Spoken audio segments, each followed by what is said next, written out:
بسم الله الرحمن الرحيم، والصلاة والسلام على أشرف المرسلين. إخواني الطلبة، سنقوم بحل هذا التمرين الذي يتحدث في محتواه عن الاحتمالات، حيث في الأول هو أحد بكالوريات التي جاءت في البكالوريات الجزائرية. قال تعطى النتائج على شكل الكسور غير قابلة للاختزال. يعني لا أولا يعني لا تعطي نتائج يعني بالحاسبة 0 أو 1 أو لا، إنما تعطي لكم بعبارة عن كسور غير قابلة للاختزال. قال عدد التلاميذ، لاحظوا جيدا، عدد التلاميذ قسم دراسي 35 تلميذ، من بينهم كم؟ 15 بنتا، يعني يطلع لنا 15 بنت، والباقي منهم يعني اللي هي 20 ذكر، الجمع بينهم 35. يختار كل تلميذ من القسم رياضة واحدة، يعني لا يمكن أن يختار رياضتان، يعني رياضة واحدة فقط يمارسها في إطار نشاطات النادي الرياضي لمؤسسة. يعني عندنا قسم فيه 35 تلميذ، من بينهم 15 بنت و20 ذكر، عليهم أن يمارسوا رياضة واحدة فقط. على كل طالب له الحق أن يمارس رياضة واحدة. تابعوا. إذن قال 5. لاحظوا جيدا. إذن ننطلق مباشرة يعني من هنا ونتكلم. نبدأ بالأسئلة. ثم قال 1. انقل الشجرة المقابلة على ورقة الإجابة ثم أكملها. لاحظوا جيدا، سنكمل. قال إذن لو تلاحظون عندنا ذكور إناث، هذه أولا. 75 من الأولاد اختاروا ممارسة كرة القدم، و15 اختاروا كرة اليد، و10% اختاروا كرة الطائرة. هذه بالنسبة إلى الذكور. أما البنات 60% من البنات اخترنا ممارسة كرة الطائرة، والباقية أكيد كم تبقى لنا؟ تبقى لنا 40% يمارسون رياضة اللي هي كرة اليد، والباقية اخترنا كرة اليد. يعني البنات لهن اختيار رياضتين فقط، أما الذكور لهما اختيار 3 رياضات.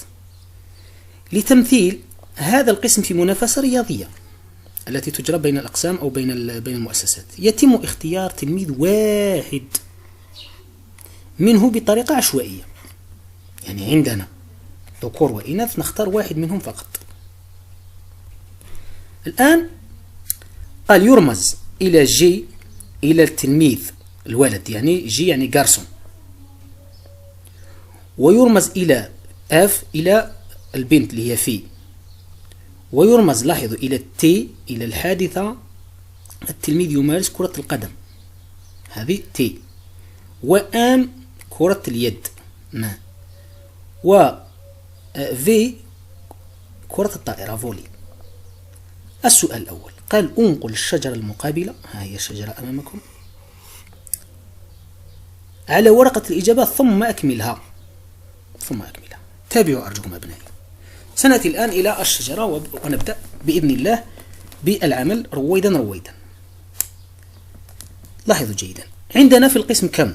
عندنا 35 تلميذ.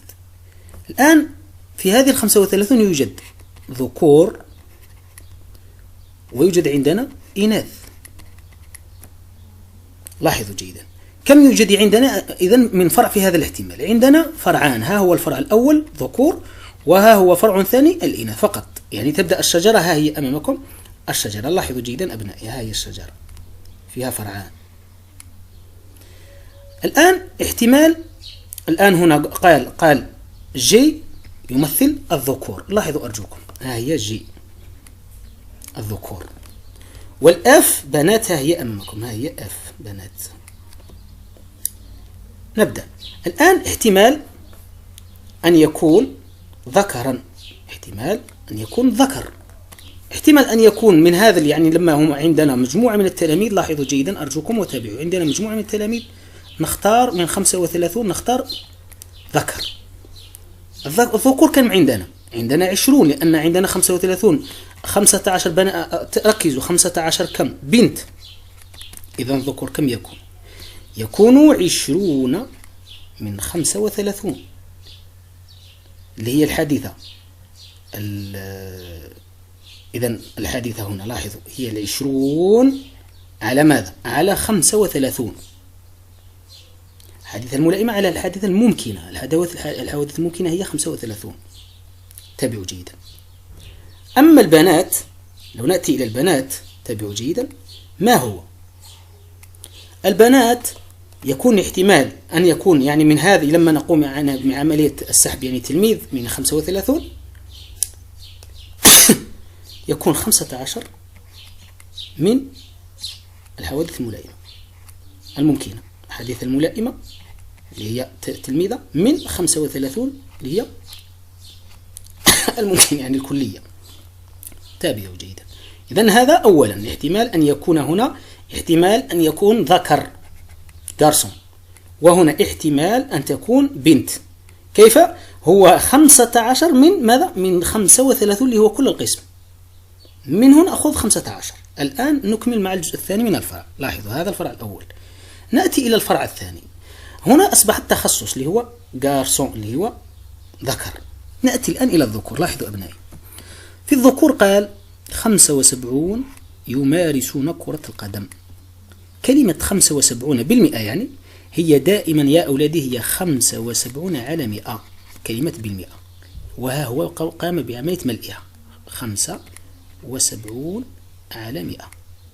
لاحظوا أرجوكم. الآن نأتي إلى ماذا؟ إلى نقوم بعملية الملء. تابعوا. قال 15% ماذا؟ 15% اللي هي 15 على 100 يمارسون ماذا؟ يمارسون كرة اليد. ما لأن كرة اليد لاحظوا قال ما اللي هي أم.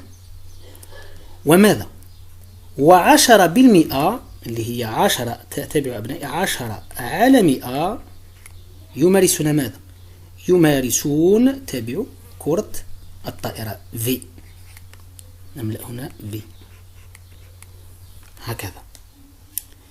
الآن قد أنهينا مع الفرع، لأن الذكور لاحظوا عندهم 3 رياضات. عندهم 3 رياضات. لاحظوا الذكور عندهم 3 رياضات. الآن نأتي إلى البنات. البنات عندهم رياضتان فقط. لاحظوا البنات عندهم 60% اللي هي 60 على 100. ماذا يمارسون؟ يمارسون كرة الطائرة في. ها هي أمامكم، ها هي 60 على 100. تابعوا أرجوكم. ماذا تبقى لنا؟ وبقي يمارسون كرة اليد. ما هي كرة اليد؟ ما كم هي؟ 40 على 100، لأن بقيت 60% من 100 تبقى 40%. لاحظوا أبنائي. بحيث ماذا تقول قانون الاحتمال؟ لما تقوم بجمع هذا الفرع مع هذا الفرع الذي معه في نفس الفرع، أعلموا أن لا يجب أن تجدون واحد. يعني لو حتى تعرف نفسك أنك صحيح. لما تجمع هذا مع هذا يجب أن تعطيك واحد. وأكيد ها لاحظوا 20 زائد 15 35 على 35 تعطيكم واحد. الآن كذلك لو نأتي إلى هنا نقوم بجمع هذا مع هذا مع هذا يعطيكم واحد. كذلك هذا مع هذا يعطيكم واحد. يعني هذه من القوانين، قوانين الاحتمالات، أن لما تقوم بجمع احتمالات الفرع، احتمالات هذه الشجرة هنا في الفرع الأول مع هذا تعطيك واحد. وكذلك هذا مع هذا يجب أن تجد واحد. يعني مجموع الاحتمالات تساوي واحد. الآن قال ثم أكملها. يعني الآن نأتي إلى هنا أبنائي. نأتي إلى هذه الحادثة. لماذا؟ الحادثة أن يكون، لاحظوا أن يكون، تابعوا أرجوكم، أن يكون ذكرا ويمارس، وكلمة يمارس ماشي أو، يكون ذكر ويمارس كرة القدم. لاحظوا أن يكون ذكرا، هي ذكرا يمارس كرة، وكلمة تقاطع يعني في كلمة وأولادي هي معناه في الرياضيات، هي رمز في أو زائد. لما تقول أو اعلم أنها كلمة زائد. إذن أن يكون ذكرا، لاحظوا ذكرا، ويمارس كرة القدم. ما معناها؟ معناها يا أبنائي هو هذا في هذا 20 على 35 في كلمة، لأن كلمة و يعني في ذكرا، ها هو ذكرا ويمارس كرة القدم. كرة القدم ها هو احتمالها 75 تعطي لنا ماذا؟ تعطي لنا، لاحظوا كيف نقوم بحساب، يعني 20 في على 35 في 75 على ماذا؟ على 100. الآن يعني يمكن لنا أن نختزل. لو نختزل مثلا، تابعوا أرجوكم حتى تتعلموا يعني كيف نقوم بعمل هذه العملية، لأنه قال الكسور غير قابل للاختزال. ثم يعني نعطيكم الطريقة، ثم بقية نكمل مباشرة. ماذا تعطي لنا؟ تعطي لنا 20، هذا يختزل مع هذا، كم يبقى لنا؟ لما نختزل 100 مع 20 تبقى لنا 1 على 35. هنا تبقى لنا ماذا؟ 5. أن هنا في الأصل، هذه في الأصل أبنائي هي 5 في 20 في 20 يختزل هذا مع هذا. الفوق بقيت لنا 75. تابعوا 75 لو نقوم بعملية القسمة على ماذا؟ على 5. 5 من هنا و5 من هنا، كم تعطي لنا؟ تعطي لنا الفوق 15 على ماذا؟ 15 على 35. لو نكمل نختزل من هنا 5 ونختزل من هنا 5 تبقى لنا 3 على 7. ها هي أمامكم، ها هي النتيجة قد أعطيت لنا، هي كم؟ 3 على 7. ها هي أمامكم، وهي 0 لا يمكن أن يكون قانون الاحتمال أن يكون 1 فاصل أول، دائما 0 حتى 1. الآن نأتي إلى القضية هذه. كيف نقول هنا؟ نقول احتمال أن يكون ماذا؟ ذكرا ويمارس كرة اليد. لاحظوا حادثة أن يكون ذكرا وكلمة وفي، يعني ماذا تساوي؟ تلاحظ تساوي لنا 20 على 35 في ماذا؟ في 15 على 100. وأكملوا الاختزال. هنا حادثة أن يكون ذكرا ويمارس ماذا؟ يمارس كرة الطائرة. تساوي لنا ماذا أبنائي؟ تساوي لنا هذا في كلمة وفي تساوي لنا 20 على 35 في 10 على 100. ونكمل الحساب بعملية اختزال. هنا نأتي الآن إلى هنا، أن تكون الحادثة أن تكون فتاة بنت وتمارس كرة اليد. كم؟ تصبح 15 على 35 في، لأن كلمة و في 40 على 100. والحادثة الأخيرة اللي هي أن تكون بنت وكلمة وقلت هي في وتمارس كرة الطائرة. تساوي أبنائي 15 على 35 في 60 على 100. بهذه البساطة قد أكملنا هذه الشجرة، يعني أتممناها نهائيا، يعني بالحساب هنا هكذا. الآن بعد ما أتممنا وأنتم عليكم بعملية الاختزال هنا، يعني تعلموا كيف تختزلوا كما شرحت من قبل، نتحصل على هذا التالي. ها هي الآن الشجرة مملوءة، الشجرة مملوءة هكذا بعملية اختزال، إلا أن نلاحظ هنا يعني وجه الاختلاف فقط. ممكن يذهب تركيزكم. لاحظوا هنا عندنا في، ها هو في وها هو آن. أحذروا من ذلك. هنا أصبحت، لاحظوا هنا أصبحت عفوا، هنا أصبحت عندنا ماذا؟ ها هي الفي قلبت فقط، يعني لم يحدث أن الفي أصلا كم عندها. الفي عندها 60 وهنا أصبحت عندها 40. إذن هنا أصبح يوجد خطأ عندهم في عفوا هنا يعني بعملية السحب هكذا. سنكمل العمل. لاحظوا جيدا أرجوكم. إذن سنكمل أبنائي هنا عملية الاختزال. لما نقوم بعملية الاختزال كم تصبح لدينا هذه العملية؟ سنكمل عملية الحساب، تابعوا جيدا.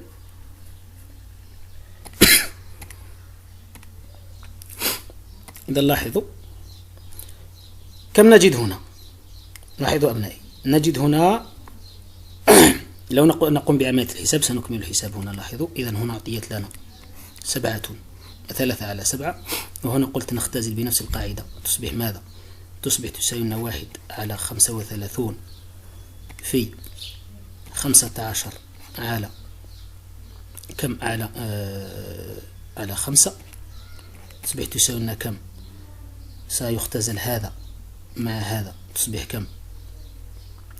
تصبح لنا 3 على 35 في ماذا؟ نعم قلت 3 في 35. إذا هنا اختزن 5 بقيت 3 ذهبت، تبقى هكذا. هذه النتيجة. الآن نأتي إلى هذا العمل. كذلك هنا ماذا يختزل؟ يختزل هذا مع هذا، كم تبقى لدينا؟ تبقى لنا 1 على 35 في 10 على 5. لاحظوا 10 على 5، نختزل هذا مع هذا يعطينا 2 على 35. نأتي الآن إلى هذا. لاحظوا جيدا أرجوكم حتى تتعلموا يعني. تعطينا نختزل نعم سنختزل هذا مع هذا، تبقى لنا الفوق كم؟ نختزل 5، تبقى لنا 3 على ماذا؟ ننتبه فقط 5. قلت هنا نختزل 5 وهنا 5 على 7 في نختزل من هنا 0 ومن هنا 0، تصبح 4 على 10. تصبح تساوي لنا، سنكمل عملية اختزال هنا 2 تعطينا لنا 3 على 7 في ماذا؟ في 2 على 5 تعطينا كم؟ تعطينا 6 على 35. لاحظوا جيدا أرجوكم أنا يعني أعمل معكم حتى تتعلموا. هنا تعطينا لنا كم؟ أختزل هذا مع هذا وهذا مع هذا، تبقى لدينا 3 على اختزلنا 5 على 7. تابعوا أرجوكم يعني حتى نتميم الحساب يعني صحيح 100%. 3 على 7 في 6 على 10 تساوي لنا، نختزل هذا مع هذا، كم تعطي لنا؟ تعطينا 3 على 7 في 2 على 5 تعطينا ماذا؟ 6. لاحظوا إذا قلت هنا نختزل 2 تعطينا، لا عفوا تعطينا 3 لأن هنا نختزل 2 وهنا 2 تبقى 5. 3 تعطينا 9. أرجوكم تابعوا، تعطينا 9 على ماذا؟ على 35. هذه هي القيم. لاحظوا هذه هي القيم الصحيحة لهذه العملية. إذن بهذه الطريقة قلت أتممنا استخراج هذه الحديثات. الآن نكمل مع بقية الأسئلة أولادي. قال احسب الحادثة PV احتمال أن تتحقق الحادثة V. ما هي الحادثة V؟ الحادثة V هي ما هو احتمال أن يكون التلميذ يمارس، لاحظوا يمارس كرة الطائرة. لم يقول هنا بنت ولا ذكر، قال احتمال أن يكون تلميذ فقط. إذن كيف نقول؟ نقول حساب، تابعوا حساب PV. ما معناها؟ يعني هنا أولادي كي يعني الشرح الأصلي هنا أن يكون احتمال أن يكون احتمال، نقول هكذا احتمال أن يكون تلميذ واحد يمارس ماذا؟ كرة ماذا؟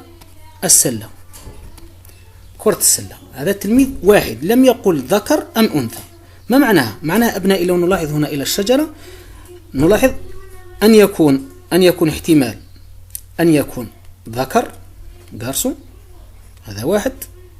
كما يمكن إذا نقول هكذا PV يمكن أن يكون ماذا؟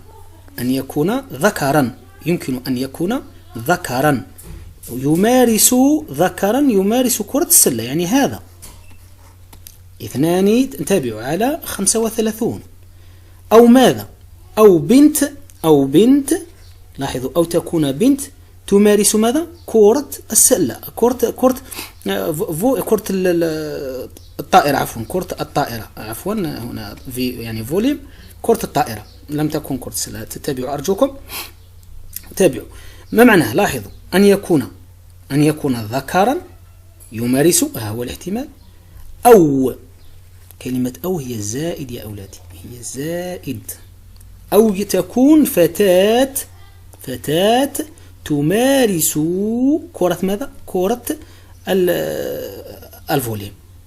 كرة الفولي هي ماذا؟ هي 9 على ماذا؟ على 35. لاحظوا هنا أن يكون ذكرا، وهنا أن تكون فتاة، تصبح ماذا؟ تصبح 11 على ماذا؟ على 35. هذا هو احتمال أن يكون تلميذ يمارس كرة ماذا؟ كرة الفولي.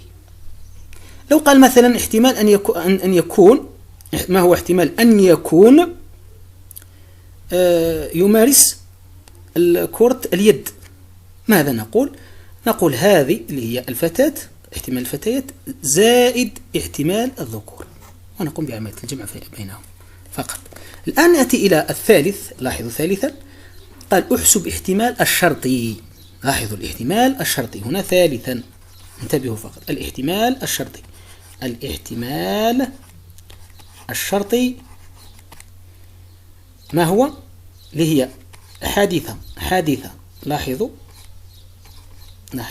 هنا أن يكون لاحظوا أن يكون ذكرا يمارس كرة الفولي، إلا أن هذه الحادثة يجب أن تكون موجودة، يعني حدثت بشرط، لهذا سمي شرطي. أن يكون، لاحظوا، أن يكون من ماذا؟ أن يكون من قائمة لاعبي الفولي، إلا أنه اشترط عليك أن يكون ذكرا. لاحظوا لي هنا لم يقل ذكر أو أنثى، قال يلعب فولي، يلعب كرة الفولي، إلا أنه هنا لا، هنا زاد شرط، خصص الأمور، خصص أنه يكون عليه أن يكون ذكرا. كيف يقول قانون الاحتمال الشرطي؟ يقول بي في لأن يكون جارسو يساوي ماذا؟ احتمال أن يكون ذكرا يمارس كرة الفولي على ماذا؟ على بي في، على ماذا؟ على بي في. هنا أن يكون ذكرا، احتمال أن يكون ذكرا يمارس الفولي تساوي لنا. لاحظوا أبنائي، لاحظوا كيف نفعل. نأتي بهذه القيمة هي عندنا، لاحظوا أرجوكم، ها هي أمامكم الفولي للذكور اللي هي كم؟ هي 2 على 35 على بي في، ها هي أمامكم اللي هي كم؟ 11 على 35. يذهب هذا مع هذا، يبقى لنا كم؟ 2 على 11. هذا هو احتمال أن يكون، يعني حادث شرطي، أن يكون يكون لاعب من الذين يلعبون الفولي، إلا أنه يكون ذكر، خصص، يعني هنا شرط أن يكون ذكر.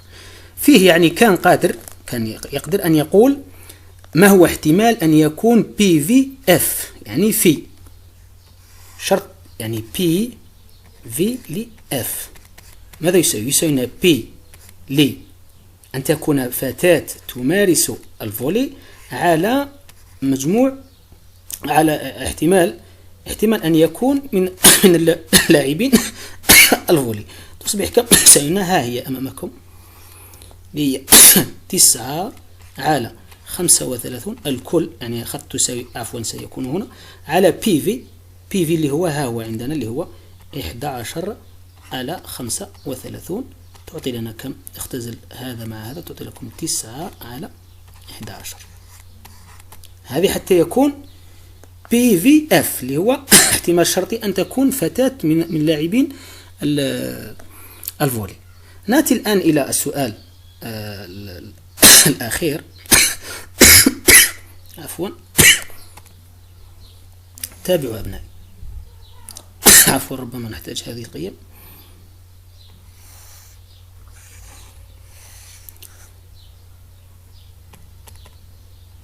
لاحظوا هنا قال رابعا: احسب احتمال أن يكون التلميذ المختار لا يمارس كرة القدم.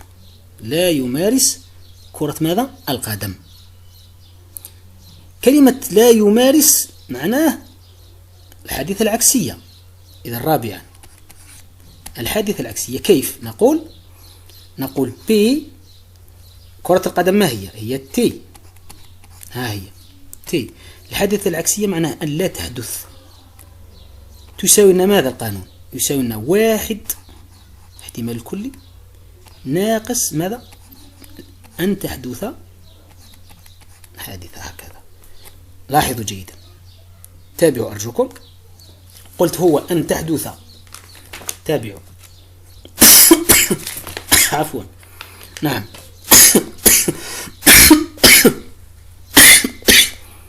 تساوي لنا، لاحظوا هنا الاحتمال الكلي اللي هو مجموع الاحتمالات كله هو الواحد، يعني مجموع كل الاحتمالات يكون 1 ناقص. لاحظوا هذا يسمى الحادثة العكسية، أن لا تكون لو كان مثلا من الذين يلعبون كرة القدم. ها هي نسبته أو ها هو احتماله. إلا هنا قال هنا لا، أن يكون ليس من تلك. يعني ماذا نقول؟ 1 ناقص حادثة أن يلعبوا كرة القدم اللي هي كم؟ 3/7 تساوي لنا كم؟ سنقوم بتوحيد المقامات. هنا 7 تصبح كم؟ 4/7. هذا هو احتمال أن لا يكون أي تلميذ يمارس كرة القدم. يقول أحدكم كيف؟ لأن كرة القدم متعلقة بماذا؟ متعلقة إلا بالذكور، لهذا قمنا بهذا العمل. لو كانت بالإناث كذلك لدخل هذا الشيء، إلا أنه كانت متعلقة إلا بالذكور. هكذا. وأتمنى أن يعجبكم أبناء الشرح، وزوروا موقعنا الموجود أسفل الفيديو ليصلكم جديدنا بإذن الله. كما أرجو منكم أن تدعوا لنا بالصحة كي نكمل معكم المسير، وجزاكم الله خيرا. شكرا.